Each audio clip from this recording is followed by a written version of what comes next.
Alhamdulillah ala ni'matil Islam wal iman wa kafa bihamil ni'mah. Alhamdulillahilladzi hadana bi abdihil mukhtari man da'ana ilaih bil idzni wa qad nadana labbaika ya man dallana wa hadana. Shalla alaika Allahu bari'uka alladzi bika ya musyaffa'u khassana wa habana. Ma'alikal adhari ma'dini sirrikal asma' fahum sufunun najati himana. Labbaik ya Rasulullah, labbaik ya Nurullah, labbaik ya Habibullah. Asyhadu an la ilaha illallah wahdahu la syarika lah, wa asyhadu anna sayyidana Muhammadan abduhu wa rasuluh la nabiyya ba'da. Allahumma fasalli wa sallim wa karrim wa azim ala sayyidina wa habibina wa syafi'ina wa qurrata a'yunina wa nuril qulubina wa maulana Muhammad sallallahu alaihi wasallam wa ala alihi wa ashabihi wa azwajihi wa dhurriyyati wa ahli baiti ila yaumiddin. Ibadallah, usikum wa nafsi bitaqwallah faqad fazal wattaqun. قال الله تعالى في القرآن الكريم: أعوذ بالله من الشيطان الرجيم، بسم الله الرحمن الرحيم. يا أيها الذين آمنوا اتقوا الله حق تقاته ولا تموتن إلا وأنتم مسلمون. وقال النبي صلى الله عليه وسلم: النكاح سنتي فمن رغب عن سنتي فليس مني. Subhanaka la ilma lana illa ma 'allamtana innaka antal alimul hakim. Rabbi shrah li sadri wa yassir li amri wahlul 'uqdatan min lisani yafqahu qawli. Rabbi zidna ilma warzuqna fahma walhamdulillahi rabbil alamin. Pertama-tama limpahan puji serta syukur kita panjatkan ke hadirat Allah Subhanahu wa taala yang Maha Agung, yang Maha Luhur, yang Maha Bijaksana, yang alhamdulillah di hari yang penuh keberkahan ini dengan penuhnya kebahagiaan Allah masih izinkan kita mencicipi dari sekian banyak miliar nikmat Allah berikan kepada kita. Wabil khusus nikmat Islam, nikmat iman, nikmat sehat wal afiyah, nikmat umur panjang yang insyaallah mudah-mudahan kenikmatan ini tidak Allah hapus sampai ajal menjemput kita. Dan mudah-mudahan kenikmatan yang saat ini diberikan dan kita harapkan tatkala datangnya ajal dimatikan kita dalam keadaan husnul khatimah. Amin ya rabbal alamin. Salawat beserta salam terlimpah curah kehadiran Nabi besar Muhammad sallallahu alaihi wasallam beserta keluarga, sahabat hingga umatnya sampai yaumil qiyamah. Amin ya rabbal alamin. Hadirin wal hadirat rahimakumullah. Kalau kita ngebahas tentang pernikahan, insya Allah di sini sudah paham betul tentang pernikahan. Yang udah nikah banyak, yang udah nikah banyak, yang belum nikah. Jadi yang mana yang mau dinasehatin ini? Anda kalau nengok ke kiri agak deg-degan.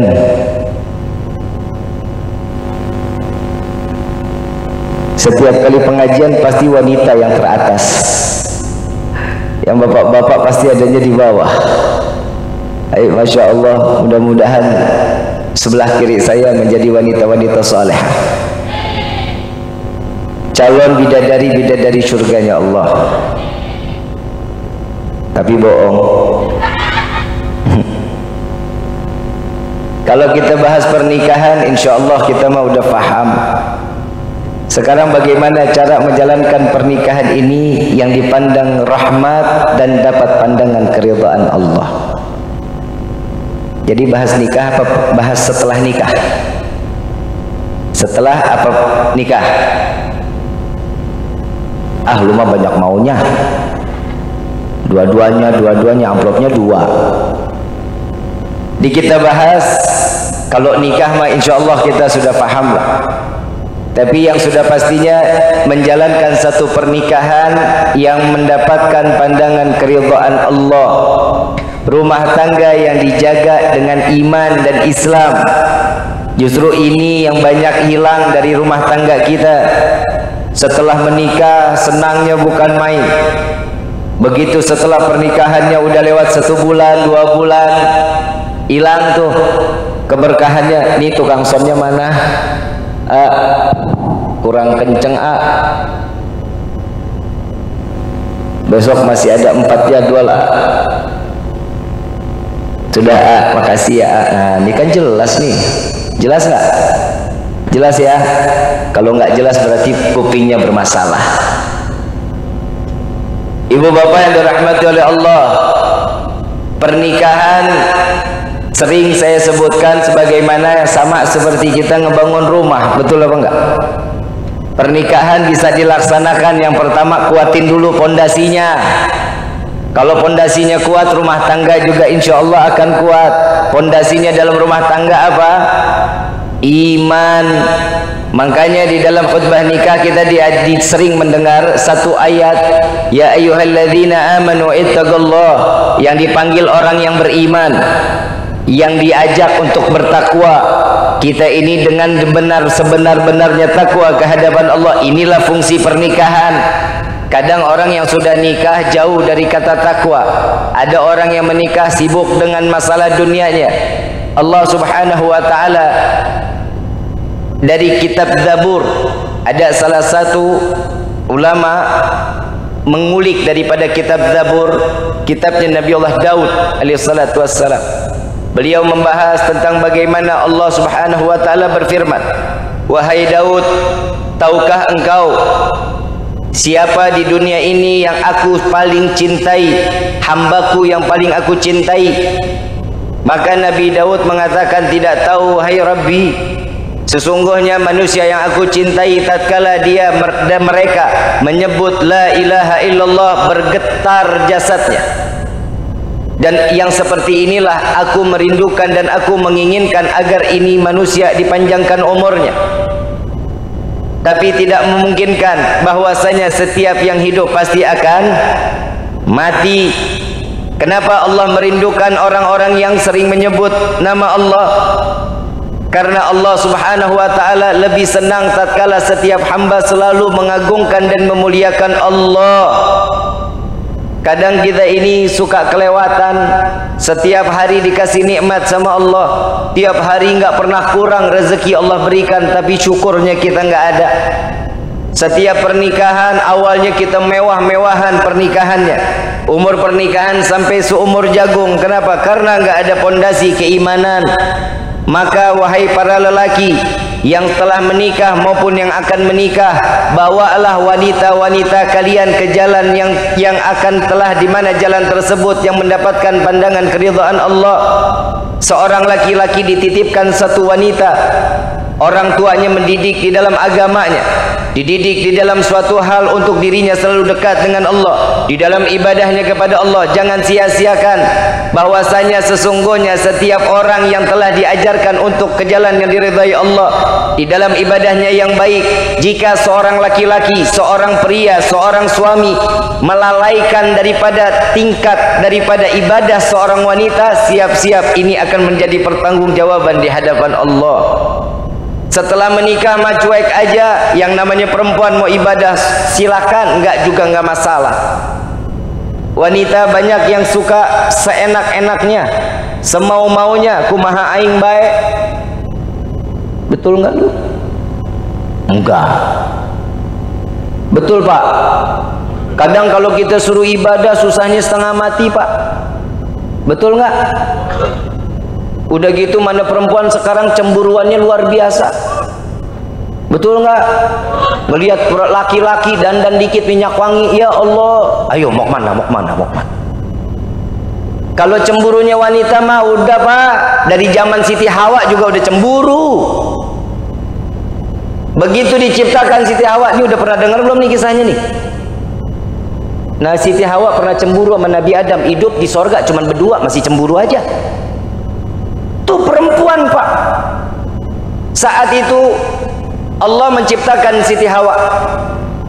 Begitu yang dilihat Siti Hawa cantiknya luar biasa, perempuan satu-satunya. Saat itu Siti Hawa dinikahkan oleh Nabi Allah Adam alaihissalatu wassalam. Saat beliau dinikahkan, ditanya, disampaikan oleh Allah, ya Adam, cari mahar untuk nikahin. Sebelumnya Nabi Adam mau mencekal perempuan aja tuh. Nabi Adam mau pegang aja Siti Hawa, begitu mau dipegang ditegur sama Allah tuh. Makanya la taqrabu, jangan dekati zina. Pegang perempuan kalau belum halal jangan. Begitu mau dipegang, ya Adam, gak boleh main pegang-pegang aja, kasih mahar dulu sama Hawa. Oi, perempuan tuh harganya mahal. Iya dong, iya dong. Melihat motor nungging dikit aja nyemplak aja, motor bagus dikit nyemplak aja, gak boleh. Dilihat ke kanan kiri, batu yakut, berlian, emas, semuanya ada di sorga. Ditanya Nabi Adam kepada Allah, wahai Allah, ini semua ada di surga, yang mana akan aku jadikan mahar? Apa jawaban Allah? Bukan yakut, bukan emas, bukan semua yang ada di dalam surga. Yang namanya mahar Nabi Adam kepada Siti Hawa, salawat kepada Nabiuna Muhammad sallallahu alaihi wasallam. Oi, perempuan, wanita, mahar Nabi Adam solawat. Emas ada, perak ada, semuanya ada di sorga. Tapi kenapa bukan itu semua dijadikan mahar? Solawat kepada Nabi dijadikan mahar. Kira-kira perempuan di sini mau nggak dimaharin solawat? Mau? Yang jawab mau udah nini-nini.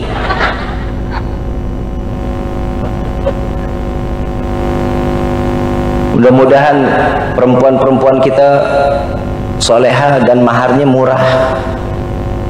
Oh, setengah amat aminnya. Jadi wanita kan maharnya harus murah ya Pak ya. Biaya hidup mahal. Betul nggak? Bapak kan begitu Bu, pengen wanita cantik aja ya. Pengennya dilihatnya dandan aja. Sampein sama bapak, Pak, cantik itu butuh modal. Dengar lu Pak lu, duit sedikit suruh pakai lipstik tiap hari. Ya Bu, bodoh amat. Maharnya apa? Salawat Nabi Adam. Siti Hawa bertanya Pak kepada Nabi Adam, wahai suamiku Adam, aku diciptakan oleh Allah lewat mana? Engkau diciptakan daripada tulang rusukku, kata Nabi Adam. Yang namanya perempuan Pak, kan diciptain dari tulang rusuk. Betul nggak? Tulang rusuknya sebelah kiri bagian bawah bengkok, dilurusin paksa patah, didiemin bengkok susah lurus. Itu perempuan Pak. Jadi mesti ditarik ulur Pak. Paham ya? Dimaju mundur. Paham amat Ibu? Jangan terlalu dipaksakan, pasti akan patah. Kalau didiemin, nah bengkok tuh, gak bakal pernah lurus. Tegur wanita kita, istri kita, tegur kalau dia sudah jauh dari syariatnya Allah. Tegur, kenapa? Agar dia kembali. Kalau kita diemin, itu akan terus menerus seperti itu sampai yaumil qiyamah. Taubat kembalinya susah setengah mati. Perempuan tuh cemburuan Pak. Begitu dilihat, dibilang sama Nabi Adam, engkau diciptakan dari tulang rusukku sebelah kiri bagian bawah. Siti Hawa langsung cari-cari, deketin Nabi Adam, dipegang-pegang rusuk. Wahai Hawa, ngapain? Aku khawatir Allah ciptakan wanita lagi untukmu, katanya. Siti Hawa dari zaman Nabi Adam, perempuan udah hobinya cemburuan Pak. Yang namanya perempuan Pak, kalau udah cinta Pak, ya Allah, dikerangkeng laki-laki. Betul nggak Bu? Nggak boleh ini, nggak boleh itu laki-laki, betul nggak? Pulang kerja langsung harus pulang, nggak boleh nongkrong-nongkrong, betul? Sama Siti Zulaiha, begitu juga Pak sama Nabi Yusuf. Saat Nabi Yusuf menolak cintanya Zulaiha, apa kata Zulaiha? Hei Yusuf, maukah kau menjadi pendamping hidupku, menikah denganku? Yang namanya Nabi Yusuf kan nggak bakal nerima sesuatu kalau bukan karena perintah Allah. Kalau kita mah apa aja yang mau sama kita mah kita habok aja. Itu bedanya kita sama Nabi Yusuf. Nabi Yusuf begitu dikatakan, wahai Yusuf, maukah kau menikah denganku, menjadi pendampingku? Apa jawaban Nabi Yusuf? Karena tidak mendapatkan perintah dari Allah, Nabi Yusuf bilang, aku belum dapat menerima karena aku belum mendapatkan petunjuk dari Allah. Salah nggak laki-laki jawab begitu? Kalau sekarang laki-laki ada nggak yang jawab begitu? Nikahin aku? Hayo. Ih, boro-boro istikharah. Jawabannya langsung. Waktu dijawab itu kesannya sama Siti Zulaiha, Nabi Yusuf itu menolak. Ditolak lamaran Siti Zulaiha. Apa kata Zulaiha? Wahai para pengawalku, masukkan Yusuf ke dalam penjara. Nabi Yusuf di penjara cuman gara-gara nolak cintanya. Apa jawaban Zulaiha? Biarkan Yusuf masuk ke penjara. Jika aku Zulaiha tidak mendapatkan cintanya Yusuf, maka wanita lain pun tidak boleh mendapatkan cintanya Yusuf. Tuh Pak, wanita kalau udah cinta Pak, dikerangkeng kita Pak. Saya mau ngasih dari kemarin-kemarin tuh, saya selalu nyalahin perempuan. Yang salah juga laki-laki juga banyak Pak sama perempuan. Kenapa? Yang namanya perempuan hidupnya serba cuek, masa bodoh. Istri kita mau bagaimana aja masa bodoh. Istri kita ada di samping kita, boro-boro diajak ngobrol, handphone aja dielus-elus. Betul nggak? Kenapa begitu? Bosan bib, yang dilihat dia lagi. Nanti abis ini kena, yang perempuan abis ini kena. Yang dipegang handphone mulu, cuek banget sama si perempuan. Perempuan udah berusaha ngobrol, jawabannya ini kalau begini gimana terserah. Begitu kan? Laki-laki Bu, kalau ngomong cuman dikit. Satu hari itu 17.000 kata. Laki-laki kalau ngomong 17.000. Kalau perempuan itu lebih dari 17.000. Kalau ngomong ngoceh aja. Itu memang kedokteran begitu PA. Emang begitu. Laki-laki kalau udah habis kerja, habis ketemu ngobrol sampai rumah udah nggak ada kata. Udah begitu aja, udah habis kata-katanya, udah dibuang di luar sana. Kalau perempuan, ya Allah, masih ada serep. Lagi tidur aja mata udah merem. Yang ntar uang belanja taruh di atas meja ya yang ya. Itu meremnya aja masih inget duit. Gimana meleknya?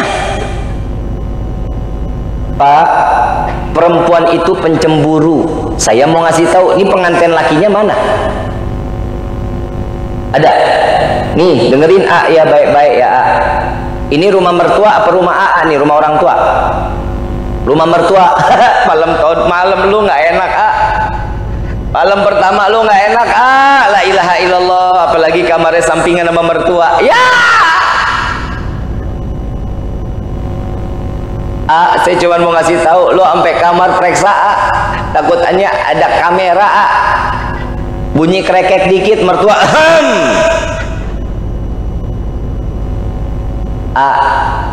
perempuan itu pencemburu, dan perempuan itu hatinya diibaratkan seperti kaca, tahu cermin tuh laki-laki nih, para suami, perempuan itu punya hati tuh kayak cermin, gampang pecah. Bib, kok disamain sama cermin? Coba lihat aja, perempuan hobi banget kalau ketemu kaca, senang kalau ketemu kaca. Habis mandi, anduk padahal masih di sini nih, lagi dikul-kul di sini, ngaca. Selesai, pakai kerudungan, ngaca. Gitu tuh Pak. Betul nggak? Tuh perempuan. Kalau laki-laki ngacanya mah cuma sebentaran, dia sisir, selesai pakai baju rapi jalan. Perempuan belum selesai ngacanya itu, udah selesai nih pakai kerudung, udah rapi, baju masih ngaca, lihat kanan, lihat kiri, belakang, diliatin tuh sampai kepala muter-muter, masih kaca. Keluar kamar Pak, keluar kamar di meja makan ada kaca, masih kaca di mejanya tuh, ngaca masih, walaupun nggak kelihatan cerminnya, padahal cuman bayang-bayangan doang. Lagi makan, selesai makan, handphone dibuka ke kamera selfie, ngapain? Ngaca lagi. Beli handphone cuman buat ngaca. Selesai Pak, habis selesai sarapan, keluar dari rumah, di depan ada jendela rumah, masih ngaca lagi. Udah rapi apa belum? Tuh perempuan pakai helm, ngaca, spion main dibalikin aja. Coba lihat Pak, perempuan kalau naik motor Pak, sen kiri dia belok kanan, betul Pak? Sen kanan belok, tuh perempuan Pak. Makanya saya kalau lagi bawa mobil, di depan saya perempuan naik motor, wah nggak berani saya. Lebih baik saya ketemu macan Pak daripada ketemu perempuan sen kiri belok kanan. Kenapa dia nggak ngelihat ke belakang? Karena spionnya diadepin ke mukanya. Coba kalau nggak percaya, spion sampai kayak orang doa, dimadepin ke mukanya. Saya lagi bingung, itu sambil bawa motor sambil ngaca. Subhanallah, turun Pak, turun dari motor, lepas helm, ngaca. Spion masih istiqomah tuh, begitu bentuknya. Mau masuk pintu orang, depan ada jendela, masih ngaca lagi. Tuh perempuan Pak, hobi banget sama kaca. Kaca kalau sudah dipukul atau dilempar batu, hancur nggak? Hancur nggak? Kaca bisa disusun lagi? Bisa. Ambil lem, susun kayak puzzle, bisa kan? Susun lagi. Tapi kemungkinan rapih kayak pertama nggak akan mungkin. Makanya hati perempuan kalau sudah dikecewain sama laki-laki, satu kali hancur Pak hatinya. Walaupun yang namanya perempuan sudah saya maafkan, luka di dalam hatinya bisa hilang, bagaimana tergantung si laki-lakinya. Betul nggak? Dibelain senang. Bib, laki-laki itu tidak akan berbuat masalah kepada wanitanya jika bukan karena wanitanya lebih dulu. Emang betul Pak Haji? Betul nggak Pak? Sekarang Bapak jawab dari hati yang paling dalam. Ibu pernah niat mau tidurnya ibu, tidur dandan buat Bapak? Pernah? Gara-gara lu. Kalau keluar rumah izin sama Bapak, entu gara-gara lu. Betul Pak? Bapak marah wajar? Wajar. Yang laki-laki namanya kan nahkoda. Dia nih punya bahtera, punya perahu. Kalau ibu mau loncat dari bahtera, ngomong dong sama nahkodanya biar dilelepin sekalian.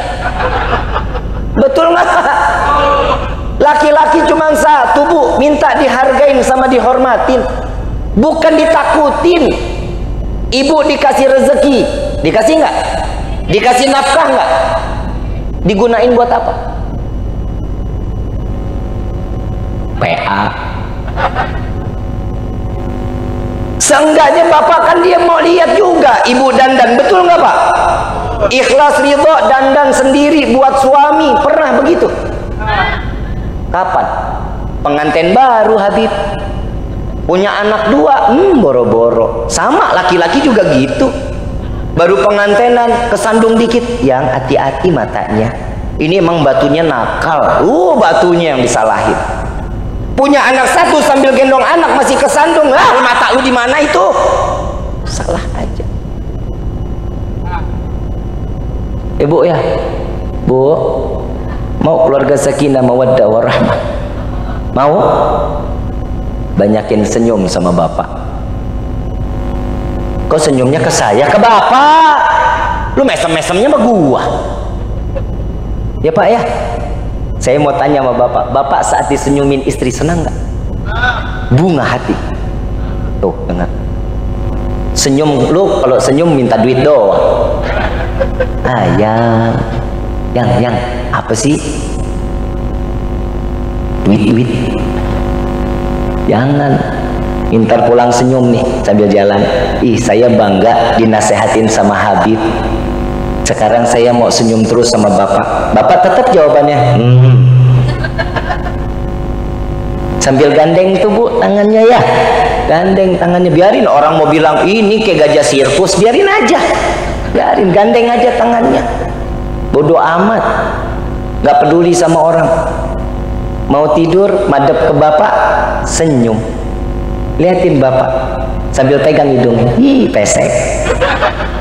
Bapak sautin lagi, hidung jambu segini dong.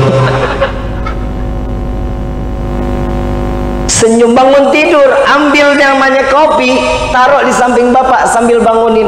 Yang kopinya udah jadi ya. Senyum.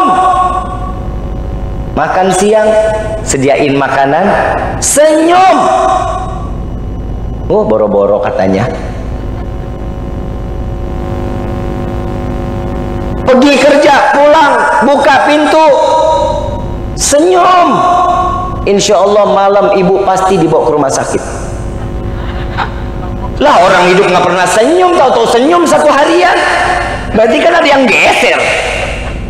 Ibu bilang sama bapak, Pak, saya habis dengar nasihatnya Habib Rifki, Pak, saya harus banyakin senyum. Ya, insya tuh.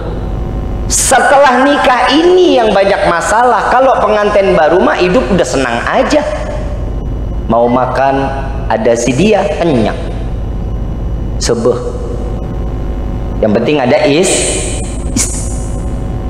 ntar kalau punya anak dua deh pak, mulai tuh istri jauh dari kita tuh, alasannya ngurusin anak. Bapak makan sendirian enak nggak? Gak bakal enak pak, nafsu makan hilang. Ini yang harus ada di dalam rumah tangga. Lihat Nabi Muhammad SAW, orang yang pandai syukur, orang yang selalu terima apa adanya di dalam kekurangan istri. Siti Aisyah begitu juga dalam kekurangannya kepada suami. Tahu Rasulullah tuh tahu betul cara ngedidik istri-istrinya. Nabi tahu. Tuh coba bisa kita kebayang Nabi cara ngedidiknya. Saat Rasulullah pulang, ya Aisyah, adakah makanan yang bisa aku makan di pagi ini? Jawaban Siti Aisyah, ya Rasulullah, sudah 1 bulan dapur nggak mengeluarkan asap. 1 bulan nggak pernah makan, nggak pernah masak. Apa jawaban Nabi? Baik kalau gitu ya Aisyah, boleh aku izin hari ini aku berpuasa. Nyautan daripada si istri, wahai suamiku, wahai Rasulullah, izinkan aku untuk ikut berpuasa bersamamu. Tuh orang yang pandai bersyukur. Istri sekarang ada yang begitu nggak? Boro-boro. Uang yang namanya dikasih buat belanja, ya kadang suami banyak yang darah tinggi akhir-akhir gini mah. Dikasih duit 100.000 yang dibeli tiap hari tempe. Ini hari tempe goreng, besok sayur tempe, besoknya lagi kari tempe, besok lagi tempe geprek, lewat lagi tempe orek.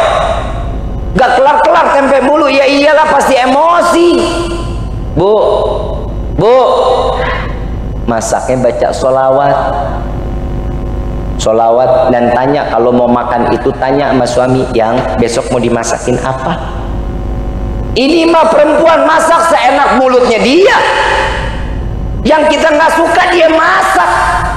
Saya kurang suka sama pete. Besok bikin sambal goreng pete. Bu, jangankan masalah masakan, ibu mau berbalik badan aja di atas kasur mesti ngomong sama suami. Ngomong.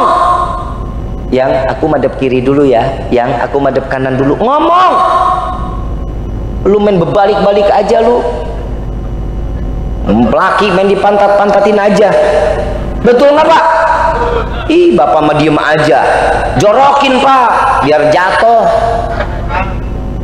Bu, ngomong. Bib, abis suami tidurnya pules, ngomong dalam hati. Kalau ibunya belum tidur mah, ibu masih sadar nih, mau madep kiri, suami ada di kanan. Yang aku madep kiri dulu ya. Ngomong aja dalam hati, kan Allah tahu, malaikat tahu.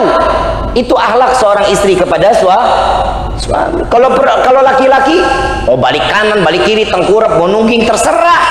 Nggak perlu ngomong. Apalagi kawin lagi, nggak perlu. Lah emang itu adanya. Emang ada dalilnya, harus izin dulu sama istri. Lu dalilnya dari lu. Bu ya, mau berbalik badan aja harus izin, apalagi keluar rumah. Bapak juga kayak gitu, keterbukaan Pak. Sama istri terbuka. Sama yang kedua nih istri. Jangan pernah mau tahu isi handphone dari suami. Gak boleh, aib. Itu privasinya seorang suami. Begitu juga suami, biarin aja handphone istri mah isinya apa. Yang penting masih sayang sama bapak, perhatian sama bapak. Kalau udah berkilat, itu baru boleh dicari tahu. Tuh jangan ada dusta di antara kita. Kayak lagu siapa tuh ya?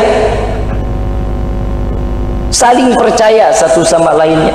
Nabi Muhammad, Siti Khadijatul Kubra percaya dengan Nabi, percaya luar biasa.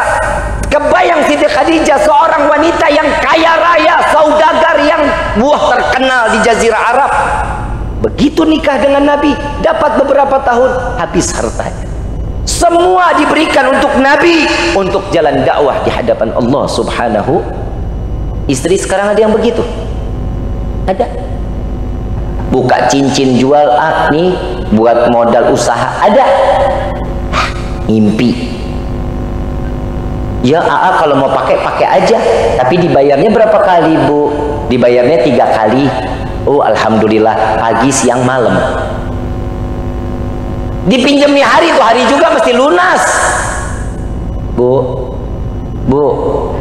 mau berkah nggak? Sayangin suami. Yang lain mikir, sayang nggak ya? Bu, suami jalan, ibu sholat duha ya 4, 6, 8, 10, 12 ya. 2 mah orang bakhil. Lah bener Pak, betul kan? Nabi kan bilang orang yang mau kaya tapi sholat duhanya 2 rakaat termasuk golongan orang bakhil. Jangan begitu, sholat yang banyak, minta sama Allah. Biar apa? Rezekinya. Lihat sholat duha, rezeki doanya apa? Ya Allah, jika ada rezeki kami yang dari atas, turunkan. Yang jauh, yang di dalam tanah, tuh dipaksa Allah buat ngasih rezeki buat kita. Dalam rumah tangga, kalau sudah berjalan semuanya diarahkan kepada Allah dan Nabi, inilah yang dikata sakinah, mawaddah. Harus ada Allah dan Nabi di dalam rumah tangga. Kalau kehidupannya cuek satu sama lainnya, yang istri kerja, yang suami kerja, anak sama siapa? Bib, jadi istri nggak boleh kerja, silahkan kerja, tapi jangan ngerusak haknya seorang istri kepada suami. Mau jalan kerja, urusin dulu suaminya, siapin bajunya, siapin kopinya, siapin sarapannya. Ntar mau jalan-jalan, suami udah rapi, mau makan sudah ada. Kalau yang sekarang kan kagak, boro-boro cuman masak nasi, kagak, jalan-jalan aja Pak, nanti sarapan di luar aja ya Pak, saya nggak sempat masak. Dosa besar loh istri begitu. Gak boleh, tanggung jawab kepada suami gak boleh hilang. Mau kerja silahkan, apalagi seorang wanita yang hidupnya menjadi orang rumah tangga. Wanita rumah tangga ngurusin anak, ngurusin suami, itu berkah luar biasa. Mudah-mudahan keluarga kita dijadikan keluarga yang sakinah, mawaddah, warahmah. Amin ya rabbal alamin. Sering-sering sholat subuh bareng, istri sama suami sering-sering sholat subuh. Bib, suami saya sering sholat di masjid. Memang itu urusan laki-laki, sholat subuhnya harus di masjid, di musola harus. Yang perempuan di mana? Di dalam rumah, nggak usah keluar rumah. Ya, ada satu kisah. Sayyidina Umar bin Khattab radhiyallahu anhu radhahu punya anak namanya Siti Hafsah. Siti Hafsah ini kalau sholat demen banget kalau sholat subuh atau isyaknya itu ada di masjid. Kenapa? Karena tahu pahala orang sholat isya dan subuhnya di masjid, pahalanya besar. Siti Hafsah dilarang sama Sayyidina Umar. Hai Hafsah, gak usah deh, mendingan di rumah aja, ini gelap, takut nanti kenapa-napa. Siti Hafsah tetap enggak, wahai ayahku, aku ingin sholat di masjid. Ya udah silahkan. Sholatlah Siti Hafsah ke masjid. Sayyidina Umar sholat, selesai sholat lari duluan Sayyidina Umar ngumpet. Begitu pulang Siti Hafsah jalan sendirian. Begitu sendirian Sayyidina Umar, kalau kita bilang mah pura-pura jadi orang lain, dipeluk Siti Hafsah. Wah, berontak Siti Hafsah sampai lari. Besokannya sholat isya lagi ditanya, "Wahai Siti Hafsah, mau sholat isya lagi?" Enggak, takut, kemarin saya dijegat sama laki-laki katanya. Kenapa? Meminimal untuk ada orang yang akan mengganggu wanita tersebut, maka lebih baik isya dan subuh wanita itu ada di dalam room. Yang laki-laki serahkan keluar. Kalau jauh musola sama masjidnya jauh, ajak istri sholat subuh berjamaah, sholat isyaknya berjamaah. Kenapa? Inilah ciri-ciri seseorang yang ingin rumah tangganya dititipkan iman yang besar di hadapan Allah. Baca Quran, saling satu juz, suami satu juz, istri satu juz, atau enggak satu juz dibagi dua, boleh. Ada nggak sekarang yang begitu? Tak ada, nafsi-nafsi. Rumah tangga gimana mau rukun, gimana rumah tangga mau baik kalau Allah sama Nabi nggak ditanamin di dalam rumah tangga? Kan di dalam surat Yasin ada, hum adwajuhum bidilalil alal araiki muttaqi'un. Ini kan mau kita sama keluarga kita kullu semuanya ada di dalam surga, mau nggak? Ibu sama bapak mau nggak di dalam surga bareng-bareng? Bapak bilang tadi nggak mau. Kenapa? Ibu di dunia aja nyusahin, gimana di akhirat? Betul Pak. Bu, surga banyak laki apa perempuan? Di surga banyak laki apa perempuan? Laki. Bapak, di neraka banyak laki banyak perempuan? Jelas di neraka. Di neraka banyaknya perempuan. Betul nggak Pak? Kenapa sih laki-laki banyaknya di surga? Karena banyak yang tertindas daripada wanita. Ini kelihatan muka-mukanya. Bu, mau masuk surga bareng nggak sama Bapak? Hormatin dong. Hormatin, sayangin, cintain. Betul Pak? Bapak capek nyari rezeki Pak? Capek. Ibu terima rezeki hari ini alhamdulillah sekian, besok sekian, beda-beda nggak rezekinya? Beda. Emang kan perempuan bukan gajian. Kalau perempuan gajian mah UMR ya segitu aja. Kalau bapak kan di hari dagang dapat sekian, besok dapat sekian, beda-beda. Kenapa? Orang yang usaha 60% udah pasti rezekinya dari Allah kok. 40% hasil daripada usahanya. Makanya syukur sama Allah setiap apa yang kita dapetin, alhamdulillah. Saling dukung suami istri, insya Allah ini akan menjadi keluarga yang sakinah mawaddah. Saling dukung. Siti Khadijah habis hartanya untuk jalan dakwahnya Nabi. Sampai-sampai Siti Khadijah menyatakan saat dibikin satu perumpamaan oleh Siti Khadijah, "Ya Rasulullah, jika engkau ingin melintasi lautan, engkau tidak memiliki rakit, maka bongkar kuburanku, ambil tulang belulangku, ikatlah dan jadikan rakit agar engkau dapat melintasi lautan tersebut." Jangankan hartanya, tulangnya pun diberikan untuk Rasulullah untuk jalan dakwah Nabi SAW. Ada sebagian juga di dalam riwayatnya, "Ya Rasulullah, bongkar kuburanku, ambil tulang belulangku, dijual ke pasar, jadikan rezeki untuk jalan dakwahmu di hadapan Allah." Mana ada sekarang wanita yang begitu? Dan laki-laki yang ridho kerja keras untuk keluarga, susah. Orang sekarang mal larinya kemana tuh? Togel, nomor. Betul nggak? Bukan laki-laki sini, bukan sono, jauh. Saya tanya aslinya mana? Cileya. Rezeki udah ada aturannya dari Allah. Rezeki juga bukan hanya berupa uang. Pikiran kita tuh jangan semua rezeki uang bukan. Istri soleha, rezeki. Anak soleh-soleha, suami soleh, tetangga baik, mertua sayang, rezeki. Rezeki bukan hanya berupa uang. Kalau hitungan uang semua, ya nggak ada makanan, nggak ada minuman, semua rezeki hanya berupa uang. Nah itu rezeki uang buat diapain? Dimakan. Ini kan semua kita rezeki dari Allah. Pertemuan ini adalah rezeki. Jujur Pak, saya demam, panas badan saya. Saya bilang, aduh nih kalau saya nggak hadir, tuan rumah kemarin beberapa minggu yang lalu dia datang ke rumah, tepatin saya bilang, Pak maafin saya mau ke Jakarta Pak, ini dari sini saya harus ke Jakarta karena besok pagi saya bawa pengantin, harus ke Jakarta. Selesai Jakarta pulang duhur langsung berangkat lagi ke Bandung, habis maghrib kajian di Bandung, malam ada tausiah lagi di Bandung, paginya acara lagi di Padalarang Bandung, selesai Bandung acara lagi di Kuningan. Doain ya Pak Bu, doain ya biar sehat afiah, biar berkah ilmunya, amin ya rabbal alamin. Ibu bapak yang dirahmati oleh Allah, ini rezeki yang diberikan sama Allah, tapi kita udah syukur belum sama Allah? Kadang kan kita dapat sesuatunya lupa banget syukur sama Allah, giliran susah baru Allah disalahin. Apa-apa Allah yang disalahin, sedangkan kitanya yang BO. Tahu BO? Tolol. Tahu tolol? Bodoh. Bodoh tahu nggak? Bego. Bego nggak tahu juga. Sekolah dah. Kadang udah dikasih rezeki sekian, udah dikasih ini, masih aja lupa sama Allah. Giliran susah Allah disalahin.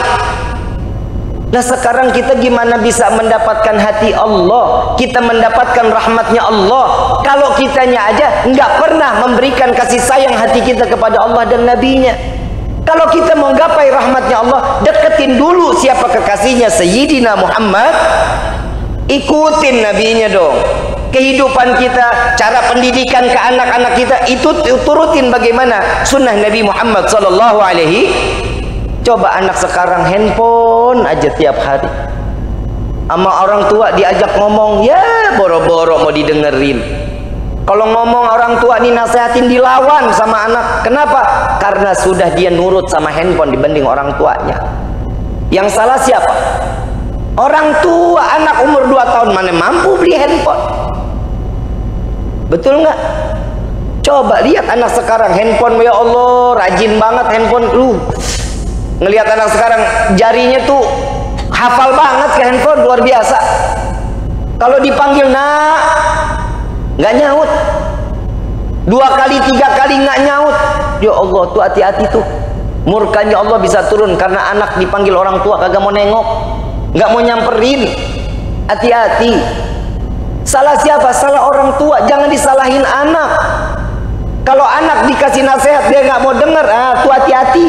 Berarti tanda-tanda akan menjadi anak yang durhaka untuk kita kelak di yaumil qiyamah. Na'udzubillahi min. Bapak seorang laki-laki Pak, di Al-Quran itu banyak nama laki-laki yang disebut oleh Allah. Bapak tuh paling sering disebut nama Allah. Untuk apa? Ajak bicara anak tersebut, komunikasi, ajarkan dia. Bapak udah banyak di luar waktunya, ibu sudah sibuk dengan rumah tangganya. Bapak pulang ajak ngobrol. Nah, habis sekolahnya gimana tadi nak? Hafalan apa? Pelajarannya bagaimana? Ada PR atau enggak? Tanya, komunikasi. Kenapa anak-anak lebih suka di handphone? Karena ibu bapaknya cuek sama anak. Jujur, nggak pernah diajak ngobrol. Coba kita dulu Pak, kita duduk Pak sama orang tua kita. Orang tua kita ajak main nggak? Diajak main kita. Orang tua ngelihat pohon pisang jadi kuda-kudaan. Betul nggak? Ada bapak sekarang yang begitu. Bapak kita lagi duduk sama kita, ngelihat ada kulit, tahu apa, jeruk bali, jadi mobil-mobilan. Betul nggak? Tuh, ngelihat dus rokok gudang garam bisa jadi Tamiya. Ingat nggak Pak? Bannya jadi kerop, dipakein lakban, pakai lidi. Jadi itu mobil-mobilan ditarik. Tuh, bapak sekarang ada yang begitu? Nggak ada. Bapak sekarang beli apa-apa mah cuman online, beliin anak online. Makanya anak sekarang sama orang tua tuh jauh, nggak bakal mau betah duduk sama orang tua. Kenapa? Karena orang tuanya yang lebih dulu menjauh dari anak-anak. Mulai sekarang bawa anak-anak kita, ajak bicara dia, jangan ditinggalkan. Kalau dulu saya pribadi ya Pak, jam 5:30 belum pakai baju koko, belum pakai kain sarung, belum pakai peci, itu Pak di rotan dari mulai betis sampai paha biru Pak. Mama, Bu, mama saya mah la ilaha illallah, sampai saya pernah bilang, mama nih ibu kandung ibu tiri sih mah. ngegebukinnya luar biasa. Satu yang selalu saya ingat, jangan masukin mama ke dalam neraka cuman karena engkau tidak mau ibadah kepada Allah. Tuh mama galak Pak sama saya Pak. Mama saya mah perempuan kayak laki. Gebukin saya, rotan udah pecah Pak, udah hancur rotan, ambil bambu Pak. Bambu yang buat sapu tuh, yang buat jadi pongkol sapu, kan tebel Pak, digebuk sampai pecah lagi tuh. Emang dasar guenya bandel, tapi ada hikmah, ada manfaat, ada. Setiap apa yang dilakukan oleh seorang yang namanya orang tua terhadap anak, pasti ada pelajaran yang berharga di dalamnya. Didik anak-anak kita untuk dekat kepada Allah. Jangan jauhin anak-anak kita dari Allah. Minta apapun, gelarin sejadah, suruh diambil. Wudu, sholat, minta sama Allah. Mau dia minta permen, dia mau minta mainan, dia mau minta apapun, suruh dia minta sama Allah. Bapak jalan ke belakang, beli dia tuh permen, taruh di bawah sejadah. Kira-kira tuh anak bakal yakin gak sama Allah? Yakin. Kenapa? Doanya dikabul sama Allah. Ya Allah, alhamdulillah Allah kasih saya permen, doa saya dikabulin. Kira-kira tuh anak tambah yakin gak sama Allah? Yakin. Dikit-dikit, besok nih dikit-dikit sholat lagi, belum waktunya dia sholat lagi. Betul nggak? Timbulin rasa keyakinannya dia kepada Allah. Tuh yang kita belum pernah bisa buat anak-anak kita. Mudah-mudahan keluarga kita sakinah mawaddah warahmah, dan Allah jadikan keturunan kita keturunan yang salehah. Amin ya rabbal alamin. Didik pernikahan bisa langgeng. Kalau di akhir dulu kita kan selalu diajarin untuk sholat ya, untuk jalan. Kalau orang tua sekarang mah ridho ngelihat anaknya dilempar ke dalam neraka jahanam. Saya mau tanya, ibu ridho nggak ngelihat anak masuk ke dalam neraka jahanam? Bapak ridho apa enggak? Tapi di akhir zaman begini, bapak ibu ridho ngelihat anak dilempar ke dalam neraka jahanam. Yang lempar siapa? Orang tuanya. Contoh Pak, Bu, rumah kita kebakaran, naudzubillah min dzalik ya. Rumah kita kebakaran, anak kita lagi tidur di dalam kamar. Kira-kira kita selamatin nggak tuh anak? Selamatin nggak tuh anak? Apinya berkobar gede, mau diselamatin apa enggak? Diselamatin. Bapak dengan usaha, dengan apapun, baju dibasahin, masuk ke dalam rumah, ambil ini anak, keluarin. Mau dia selamat mau kagak, yang penting saya niat untuk menyelamatkan anak saya. Gak ada orang tua, Pak rumahnya kebakaran, iya itu anak saya ada di dalam. Yaudah Pak, ambil Pak, bantu, kita bantu Pak. Udah biarin aja, stok anak saya masih banyak. Gak ada orang tua yang begitu. Pasti dia bakal mau selamatin. Tapi di akhir zaman banyak anak yang lalai daripada sholat subuhnya, orang tuanya tutup mata. Diamin aja anak sholat subuhnya Mak.